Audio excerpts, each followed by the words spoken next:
Hey guys, welcome back to another video. In today's video, we're going to be doing Chapter 2, Season 4 of the Infinite Labyrinth. Timestamps will be down below for each part of the game, and we're going to be going through the builds at the start of the video this time.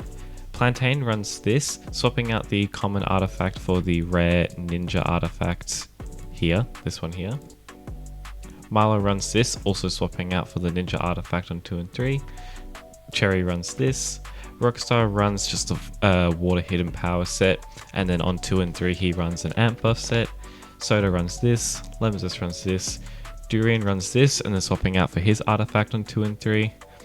Alchemist runs this, Karobi runs this. We'll also be swapping Karobi and Alchemist throughout the run with DC, but I'll show you that later on.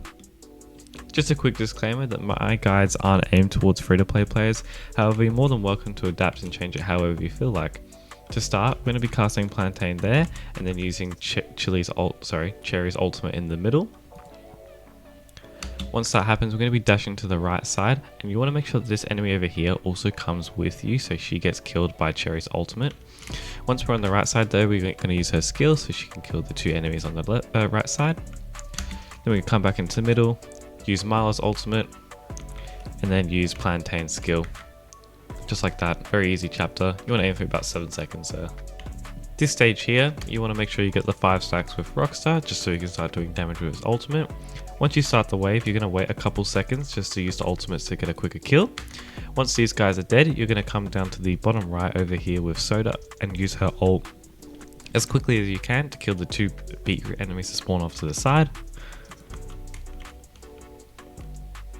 Once those guys are dead, you're going to come over here, use her skill, swap to Lemon Zest, use Lemon Zest's skill, and then Lemon Zest's ult, and that should be that wave done.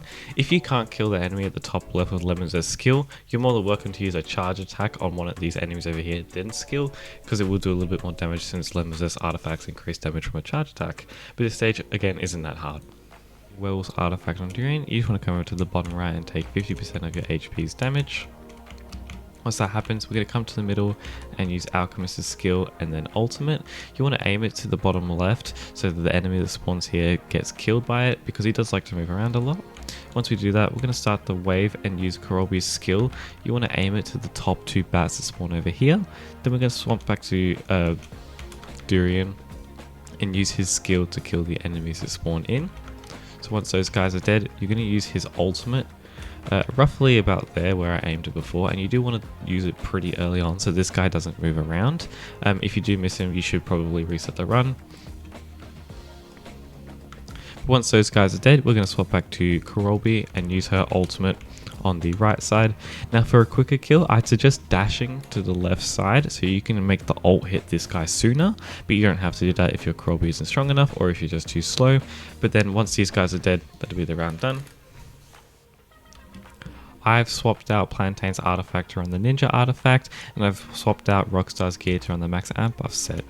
To start, we're going to use Plantain's skill at the bottom left and then start the wave, and then use Cherry's ultimate immediately. Once the enemies will spawn in, we're going to wait a couple seconds just for them to move in like that, and then use her skill. Then we're going to come above this square that stuns you, and then use Milo's ultimate as the enemies spawn in, just for the most amount of damage for the quickest kill. Once that happens, we're going to again avoid this square, swap back to Plantain, and then use his skill to kill these two enemies over here. I did miss these guys and they both didn't die. In a normal run they would die. If your Plantain can't do enough damage, I'd suggest running the common artifact on Plantain and using the ninja artifact on Mala instead. But just mine didn't crit like that. And normally you'd come over to the bottom left over here and then use Cherry's skill to finish him off like that, and it should be a pretty easy clear. If your Soda isn't strong enough, she can jump in these pits to take the damage needed for Chili's artifact to work effectively. But once we start that, we're going to come over to the left side over here and use Rockstar's ult before we start the wave, and then cast the wave, and then use Soda's ultimate just before these guys spawn in for the quickest kill, but I'm delaying it just for demonstration purposes. Once those guys are dead, we're going to come over to the top left guy, and then you want to aim the wave to hit this bottom enemy guy over here. If your guys don't die up here, I'd suggest resetting your runs, or if you don't do enough damage, just use your skills to kill him off like that. And then once we get the third wave to spawn, we're going to use Lemon Zest's ult. You want to aim it so it hits the 2 enemies at the bottom over here, and then you're going to use his charge up attack if you can't kill him, but for me, if he crits, he does kill this guy over here. And then you can use your skill on either side of these guys. It doesn't really matter too much. This stage here is quite hard if you're too slow, but to start, we're going to make sure we use the skill and then Alchemist ult. You don't want to make sure the Alchemist ult goes on the other side just because you want to make sure it kills the enemies down here. Once we start the wave, we're going to swap to DC and use a charge up attack on this bottom guy over here, and then we're going to swap to Durian and use a couple skills to kill him off as quickly as we can. You want to kill it before these guys die up here, just so you can get prepared for the ultimate that you need to do on the 2 enemies over here. Once those guys are dead, you only need one of them to die for it to really matter. We're just going to kill the guys over here, and then once these guys are dead, you can use DC ult to kill the enemies that spawn up over this side, and then you can use his skill and just finish off the rest with Durian shots if you can't kill them off easily. But yeah, this stage isn't that bad if you're quick enough. This stage 3 is pretty difficult, but to start off, we're going to come over to the left side and then use the ult pretty quickly just so we can bring the enemies in, since this guy does like to move up.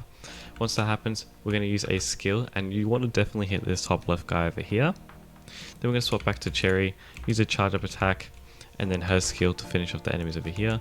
Then you want to come over to about this corner where I'm standing right now, and then use her ultimate. It's just for this guy and this guy, make sure they both get hit. Then you're going to swap back to Marla, use her ultimate, and then use Marla's skill just to finish him off as quickly as we can. Once these guys are dead, you're going to swap back to Plantain, use his skill to kill the top left guy. If you're strong enough, you should be able to kill these guys without any hassle. If not, you may need to use a charge up attack to kill them, but then you just want to use the rest of your kit on this top right guy over here. This stage here is quite hard if you don't have a good Rockstar or Soda build, but to begin, we're going to start the wave and then use Rockstar's ult and then Soda's ult. Once these guys are dead, you have 2 options. You can either dash to the left and then dash back to the right by swapping back to Lemon Zest. This will cause the enemies that spawn over here to either dash in the middle or at least group up enough to you can kill them with one wave. If you can't kill them with one wave, you can actually position yourself to where they do fall in, like I just said, and it does make it a little bit easier to kill one of the enemies by itself. I'll try to demonstrate what that looks like now. So you dash to the left over here, and then you swap back to like Lemon Zest, and then you dash to the right like that. This aggroes the enemy and forces them to come into the middle. Then you can swap back to Lemon Zest, and then just kill them like that if you're strong enough. Once that happens though, we're going to swap back to Lemon Zest, do his charge up attack, and then just finish off everyone like normal. And if you're quick enough, you should still be in the Rockstar ult so he can do even more damage than that, and that should finish off the wave pretty quickly. This third stage here is quite easy with a good DC build, but to start off, we're going to use Durian's ult in the middle just before the enemies spawn. We're going to aim one of the skills so that he kills the enemies over like that. Then once the second wave spawns, we kind of want to be in the middle so this ball guy doesn't roll off too far. But then we're going to use a skill and then ultimate to kill the enemies as quickly as possible. And then once those enemies die, you want to come over to the bottom right and you want to be really quick here so this ball guy doesn't move off before you can cast DC ult.